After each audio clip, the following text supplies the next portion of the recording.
ओम शांति। आज है 27 मई 2020 की साकार मुरली। पहले एक नज़र मुरली की मुख्य पॉइंट्स पर। बाबा ने कहा, पानी की नदियाँ कोई पतित पावनी नहीं होती। वास्तव में ज्ञान गंगाएं तुम हो जो देश देशांतर में जाती हो। महत्व तुम्हारा है। तुम काम चिता पर बैठने से काले बने हो, अब ज्ञान चिता पर बैठ गोरे बनो। फिर कहा, बहुत बच्चे कहते हैं हमको जब साक्षात्कार हो तब निश्चय बैठे, परंतु निश्चय साक्षात्कार से नहीं हो सकता। निश्चय बैठता है ज्ञान और योग से। मनुष्य समझते भगवान तो बहुत ताकतमंद है, मरे हुए को भी जिंदा कर सकते हैं। तो बाबा ने कहा, यह सभी गपोड़े हैं। मैं आता हूँ सिर्फ पढ़ाने, मेरा पार्ट निश्चित है। आगे कहा, कभी भी कोई से भक्ति आदि नहीं छुड़ानी। जब ज्ञान में पक्के हो जाएंगे तो सब आपे ही छूट जाएगा। तुम्हें बाप की मत पर चल ज्ञान योग की धारणा करनी है। यह नहीं सोचो हमारे ऊपर तो बाप की कृपा है, सिर्फ आशीर्वाद से कुछ नहीं मिलता। यहाँ तो मुख से राम राम कहने की भी बात नहीं, क्योंकि तुमको अब वाणी से परे जाना है, इसलिए चुप रहना है। फिर बाबा ने कहा, बिल्कुल अनपढ़े बन जाओ, अर्थात सब कुछ भूल जाओ। मैं जो तुमको मत देता हूँ उस पर चलो। तुम हो शक्ति सेना, माया पर जीत पहन जगत जीत बनना है। सब तो नहीं बनेंगे, जो पुरुषार्थ करेंगे केवल वही उच्च पद पाएंगे। और लास्ट में बाबा ने कहा, स्त्री पुरुष दोनों को इकट्ठे रहते पवित्र रहने की बहादुरी दिखानी है। बड़ी जबरदस्त प्राप्ति है। साथ में रहते बीच में ज्ञान तलवार रखनी है। अब सुनते हैं महावाक्यों को विस्तार से। मुरली का सार। मीठे बच्चे, निश्चय ज्ञान योग से बैठता, साक्षात्कार से नहीं। साक्षात्कार की ड्रामा में नोंद है, बाकी उससे किसी का कल्याण नहीं होता। प्रश्न, बाप कौन सी ताकत नहीं दिखाते, लेकिन बाप के पास जादूगरी अवश्य है। उत्तर, मनुष्य समझते हैं भगवान तो ताकतमंद है, वह मरे हुए को भी जिंदा कर सकते हैं, परंतु बाबा कहते यह ताकत मैं नहीं दिखाता। बाकी कोई नौदा भक्ति करते हैं तो उन्हें साक्षात्कार करा देता हूँ। यह भी ड्रामा में नोंद है।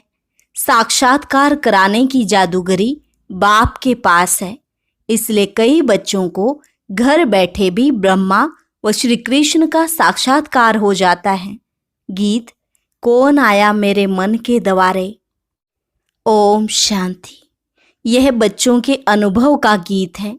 सत्संग तो बहुत हैं, खास भारत में तो ढेर सत्संग हैं, अनेक मत मतांतर हैं। वास्तव में वह कोई सत्संग नहीं, सत्संग एक होता है। बाकी तुम वहाँ किसी विद्वान आचार्य पंडित का मुंह देखेंगे, बुद्धि उस तरफ जाएगी। यहाँ फिर अनोखी बात है, यह सत्संग एक ही बार इस संगम युग पर होता है। यह तो बिल्कुल नई बात है। उस बेहद के बाप का शरीर तो कोई है नहीं। कहते हैं, मैं तुम्हारा निराकार शिव बाबा हूँ।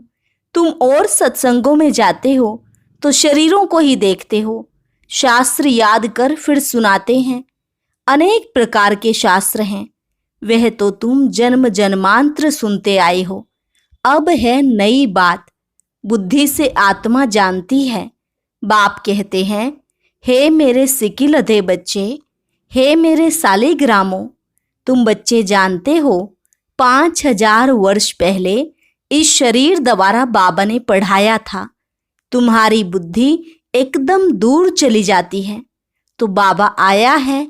बाबा अक्षर कितना मीठा है, वह है मात पिता। कोई भी सुनेंगे तो कहेंगे, पता नहीं इन्हों के मात पिता कौन है। बरोबर वह साक्षात्कार कराते हैं तो उसमें भी वह मूझते हैं। कभी ब्रह्मा को कभी कृष्ण को देख लेते हैं तो विचार करते रहते हैं कि यह क्या है। ब्रह्मा का भी बहुतों को घर बैठे साक्षात्कार होता है। अब ब्रह्मा की तो कभी कोई पूजा करते नहीं हैं, कृष्ण आदि की तो करते हैं, ब्रह्मा को तो कोई जानते भी नहीं होंगे। प्रजापिता ब्रह्मा तो अब आया है, यह है प्रजापिता। बाप बैठ समझाते हैं कि सारी दुनिया पतित है, तो जरूर यह भी बहुत जन्मों के अंत में पतित ठहरे। कोई भी पावन नहीं है, इसलिए कुंभ के मेले पर, हरिद्वार गंगा सागर के मेले पर जाते हैं, समझते हैं स्नान करने से पावन बन जाएंगे। लेकिन यह नदियां कोई पतित पावनी थोड़े ही हो सकती। नदियां तो निकलती हैं सागर से। वास्तव में तुम हो ज्ञान गंगाएं, महत्व तुम्हारा है। तुम ज्ञान गंगाएं जहां तहां निकलती हो। वो लोग फिर दिखलाते हैं तीर मारा और गंगा निकली। तीर मारने की तो बात ही नहीं, यह ज्ञान गंगाएं देश देशांतर जाती हैं। शिव बाबा कहते, मैं ड्रामा के बंधन में बांधा हुआ हूं। सभी का पार्ट निश्चित किया हुआ है, मेरा भी पार्ट निश्चित है। कोई समझ से भगवान तो बहुत ताकतमंद है, मरे हुए को भी जिंदा कर सकते हैं। यह सभी गपोड़े हैं। मैं आता हूं पढ़ाने के लिए, बाकी ताकत क्या दिखलाएंगे। साक्षात्कार की भी जादूगरी है। नौदा भक्ति करते हैं तो मैं साक्षात्कार कराता हूं। जैसे काली का रूप दिखलाते हैं, उन पर फिर तेल चढ़ाते हैं। अब ऐसी काली तो है नहीं, परंतु काली की नौदा भक्ति बहुत करते हैं। वास्तव में काली तो जगत अम्बा है। काली का ऐसा रूप तो नहीं, परंतु नौदा भक्ति करने से बाबा भावना का भाड़ा दे देते हैं। काम चिता पर बैठने से काले बने, अब ज्ञान चिता पर बैठ गोरे बनते हैं। जो काली अब जगदम्बा बनी है, वह साक्षात्कार कैसे कराएगी। वह तो अभी बहुत जन्मों के अंत के भी अंत वाले जन्म में है। देवताएं तो अभी हैं नहीं, तो वह क्या साक्षात्कार कराएंगे। बाप समझाते हैं, यह साक्षात्कार की चाबी मेरे हाथ में है। अल्पकाल के लिए भावना पूरी करने के लिए साक्षात्कार करा देता हूँ, परंतु वह कोई मेरे से नहीं मिलते। मिसाल एक काली का देते हैं। इस रीति बहुत हैं, हनुमान, गणेश आदि। भले सिख लोग भी गुरु नानक की बहुत भक्ति करें तो उन्हें भी साक्षात्कार हो जाएगा, परंतु वह तो नीचे चले आते हैं। बाबा बच्चों को दिखलाते हैं, देखो यह गुरु नानक की भक्ति कर रहे हैं, साक्षात्कार फिर भी मैं कराता हूँ। वह कैसे साक्षात्कार कराएंगे। उनके पास साक्षात्कार कराने की चाबी नहीं है। यह बाबा कहते हैं, मुझे विनाश स्थापना का साक्षात्कार भी उस बाबा ने कराया, परंतु साक्षात्कार से कोई का भी कल्याण नहीं।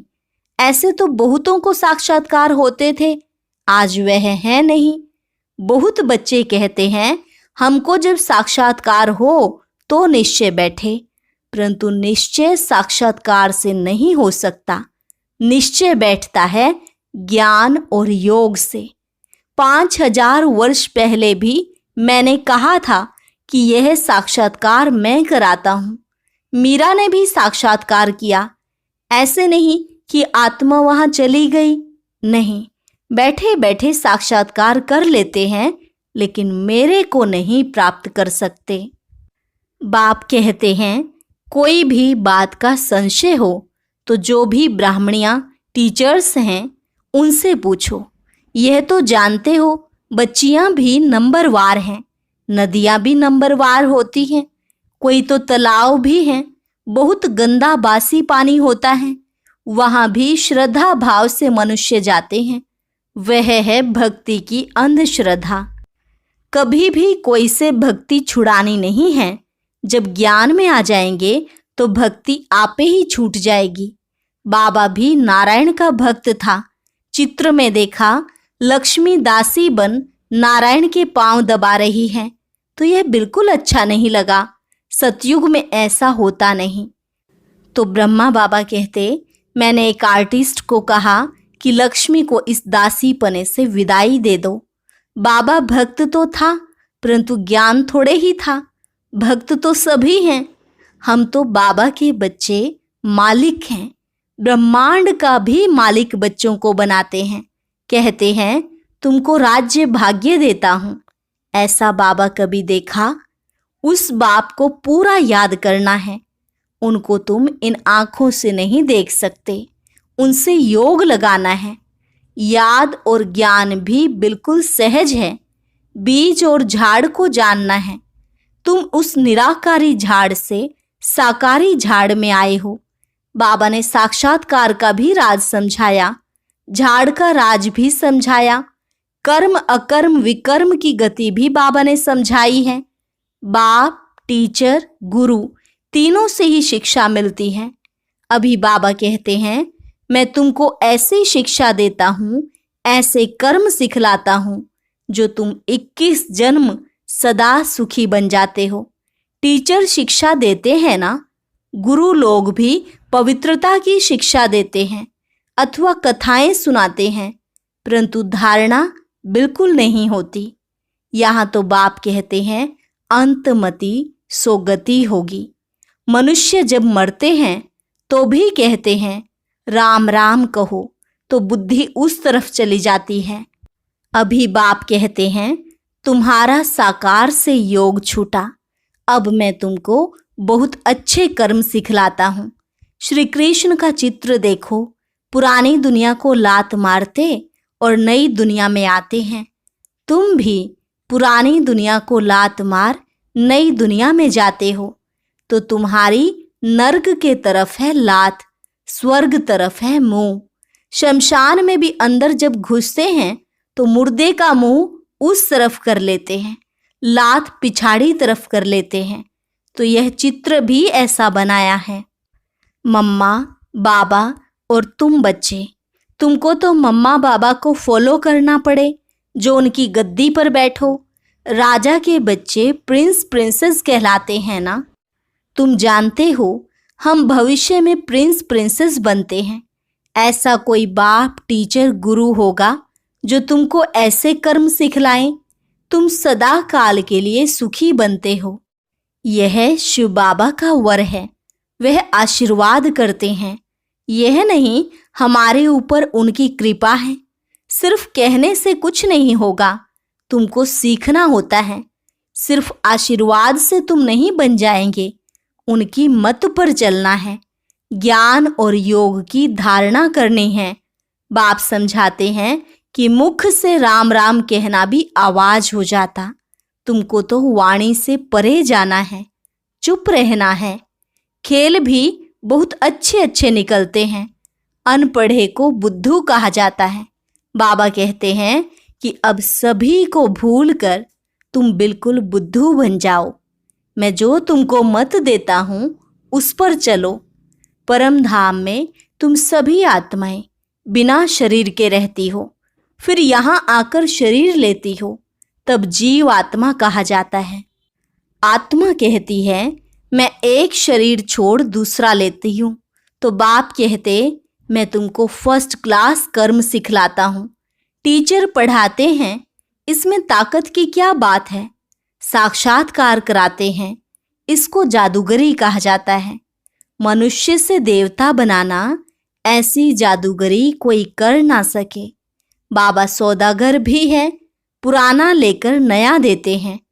इनको पुराना लोहे का बर्तन कहा जाता है, इनका कोई मूल्य नहीं है। आजकल देखो तांबे के भी पैसे नहीं बनते, वहाँ तो सोने के सिक्के होते हैं। वंडर है ना, क्या से क्या हो गया है। बाप कहते हैं मैं तुमको नंबर 1 कर्म सिखलाता हूँ, मन मनाभव हो जाओ। फिर है पढ़ाई, जिससे स्वर्ग का प्रिंस बनेंगे।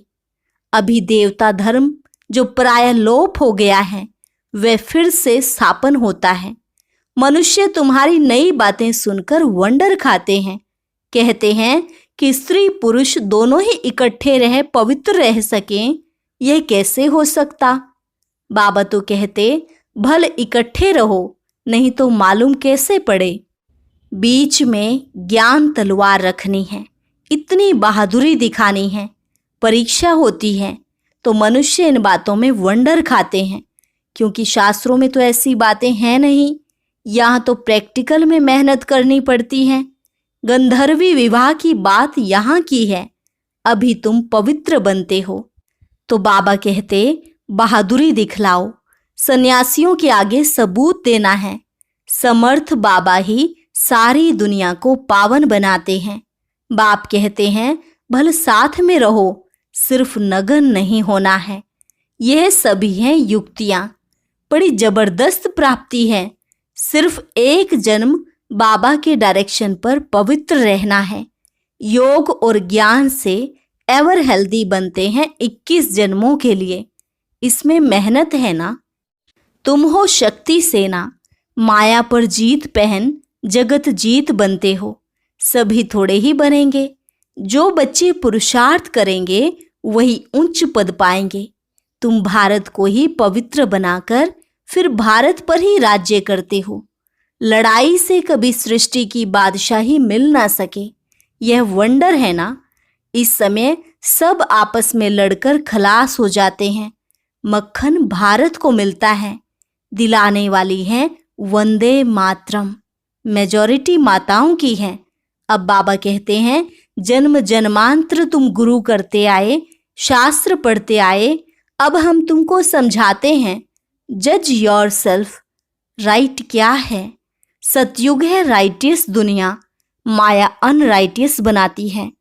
अब भारतवासी इरिलीजियस बन पड़े हैं। रिलीजन नहीं, इसलिए माइट नहीं रही है।